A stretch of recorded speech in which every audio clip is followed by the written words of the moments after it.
Long before sock puppet accounts existed on Twitter, Donald Trump was sock puppeting for himself on radio call-in shows and print media.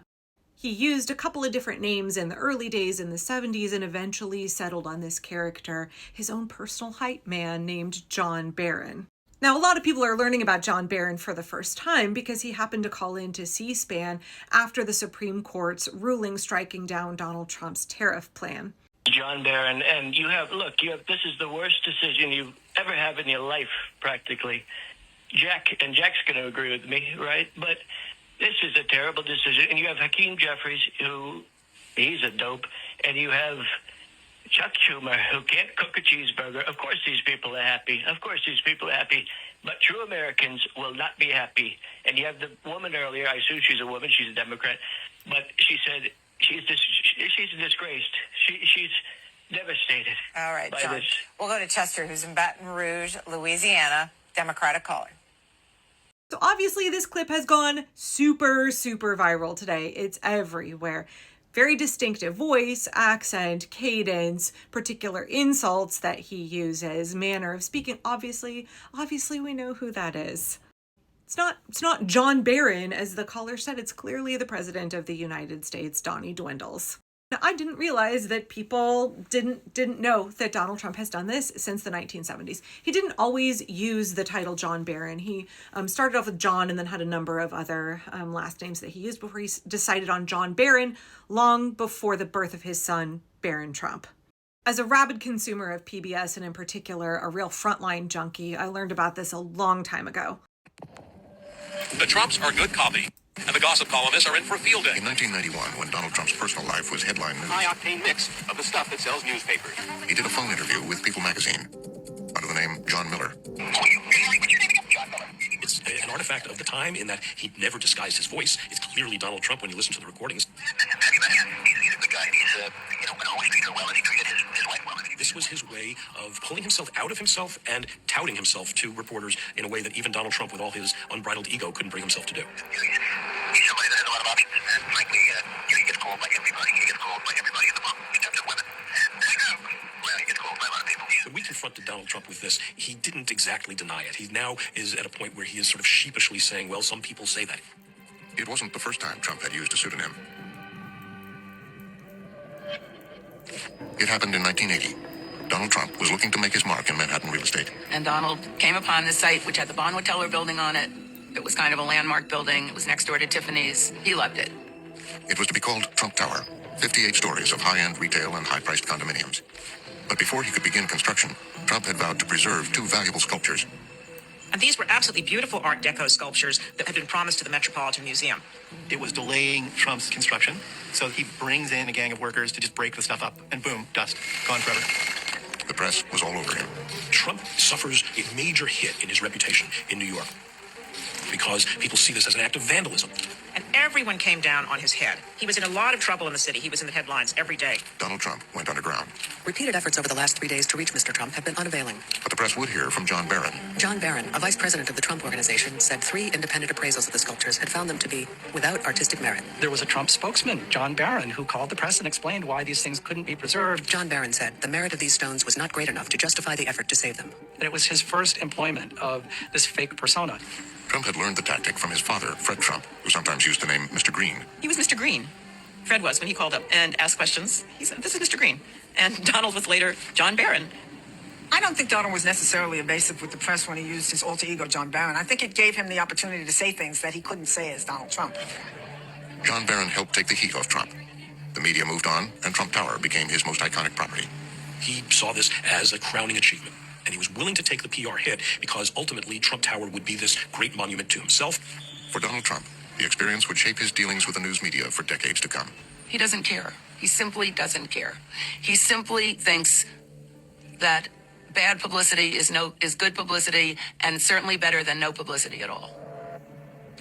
The clear lesson that Trump took away from all of this was the worst publicity in the world can end up being good publicity. Meaning, yeah, people said terrible things about me, but they sure know who I am. And a month later or 3 months later, they don't remember what it was they didn't like about you. They just remember they know your name. I hate to quote my beloved Fallout Boy here, but I don't care what you say as long as it's about me, is sort of what Donald Trump learned from this experience back in 1980. Now, Donald Trump used a number of aliases over the years, including John Miller and David Dennison, but John Barron was the one that he really settled on. That was his favorite. According to the Washington Post, it was his go-to alias when he was under scrutiny, in need of a tough frontman, or otherwise wanting to convey a message without attaching his own name to it. Now, it wasn't just calling into radio shows. He also would do this in print media with not so reputable sources like the New York Post. When he was going through a period where he was experiencing negative PR, he would be filing for bankruptcy or going through a divorce, he would have John Barron come out of the woodwork to try and do damage control and put some kind of positive, talk him up hype story in the paper. This piece is probably one of the most well-known examples, and obviously one, blah, but two, that it's totally not true, right? Like, this is complete spin. And, I had forgotten all about this sock puppeting from Trump in general until a little over a year ago. There was this story that broke about Elon Musk using a sock puppet account on Twitter. Adrian Dittman, who would talk up Elon Musk's video game playing and shit like that. When my kid told me about this, because I don't twit, I was unaware of this Twitter scandal until she informed me. I was like, oh, that's exactly like Donald Trump and John Barron. This is actually a technique that's not uncommon for fragile narcissists to use. Shock and surprise that Donald Trump and Elon Musk have both done it. Ideally, what a narcissist does is that they create flying monkeys. They have friends and family who do that kind of job, that serve that role, hyping up the narcissist, painting them as far better and more charismatic than they actually are, and also sometimes painting them as a victim. They will get the flying monkeys to do DARVO for them, deny, attack, reverse, victim, and offender, paint the narcissist as the victim and the actual victim as the offender. They want to have other people do that legwork for them. Right? It's a way that they enjoy pulling the puppet strings and manipulating other people to do their work for them of attacking the victim. And also, it gives them that kind of ego gratification to hear other people hype them up. But when a narcissist is so deeply unpopular, he can't get anybody to play flying monkey for him, then he has to do it for himself. And like his vile narcissistic father before him, playing Mr. Green, this is exactly what Donald Trump has done with John Barron. Put out positive spin, positive stories, talk him up in the press, or go on the attack against anybody who has tried to hold him accountable or said a negative thing about him, try and divert from Donald Trump's own terrible, awful actions. I know to people like us that these actions can seem really like juvenile or cringeworthy. So much of what Donald Trump does is really fucking cringe, right? But it seems to be effective. It seems to work. He cares so much about what people think about him, and yet at the same time uses these tactics that we would perceive as super lame, so lame and so cringe. But because they're effective and they help him advance his career and his terrible, despicable plans, he continues to do them. He gets positive reinforcement for this kind of action.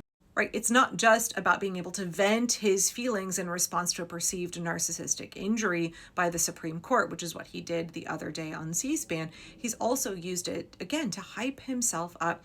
He also uses it to be able to do things like lie outright in a way and say, it wasn't me, Donald Trump, it was John Barron. It wasn't me who was lying. In 1984, for example, he lied to a Forbes reporter in order to try and get himself on the Forbes 400 list. John Barron lied to a Forbes reporter. When Trump has a failed plan, like his 1984 attempt to build Trump Castle in New York, he then sends out John Barron to do damage control. I do actually have to add this little caveat here at the end. We don't know for 100% sure that it was Donald Trump who called in. There is the chance that it could have been an impersonator. Somebody pretending to be Donald Trump, pretending to be this character, this hype man, John Barron. And that's because Donald Trump deploying this really sad narcissistic tactic has been so well known for so long. In the New York press scene in the 1980s, it was like a running joke that this guy named John Barron would call in, and everybody knew that it was actually Donald Trump. And then in court in 1990, Donald Trump had to admit under oath that he used John Barron as a pseudonym, that it was him calling in. He said, "I believe on occasion I have used that name," when asked about it. So I don't 100% know that it's Donald Trump, but it's definitely on brand. It's on brand for him and folks like Elon Musk to use this kind of sock puppeting tactic. And how embarrassing to be the kind of narcissist who can't even get flying monkeys and you have to do this job yourself.